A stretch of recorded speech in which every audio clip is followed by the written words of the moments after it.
ইবলিসকে আল্লাহ তাআলা চ্যালেঞ্জ ছুড়ে বলছে যে আমিও আমার বান্দাকে, বান্দা যতক্ষণ মাফ চাইতে থাকে, তুই যত ধোকাই দাও, আমি আমার বান্দা মাফ চাইতে থাকলে আমি মাফ করতেই থাকব।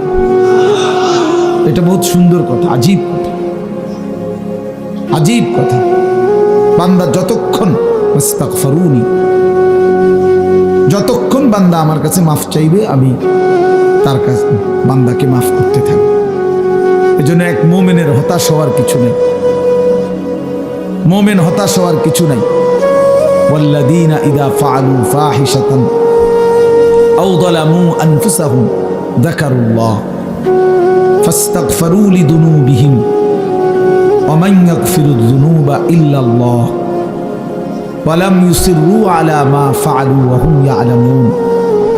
আল্লাহ তাআলা বলেন, আমার বান্দা যখন অশ্লীলতা, বেহায়াপনা, অসভ্যতা, নোংরামি, নাফরমানি, পাপ করতে করতে এমনকি নিজের উপরে একেবারে জুলুম করে ফেলছে, নেকি বলতে কিছুই নাই, গুনার সাগরে হাবুডুবু খাচ্ছে, আল্লাহ তাআলা তাকেও আশ্বাস দিছে সে যেন আমি আল্লাহকে স্মরণ করে, বান্দা যেন আমাকেই মনে করে এবং আমি আল্লাহর কাছে নিজের গুনাহের জন্য মাফ চায়।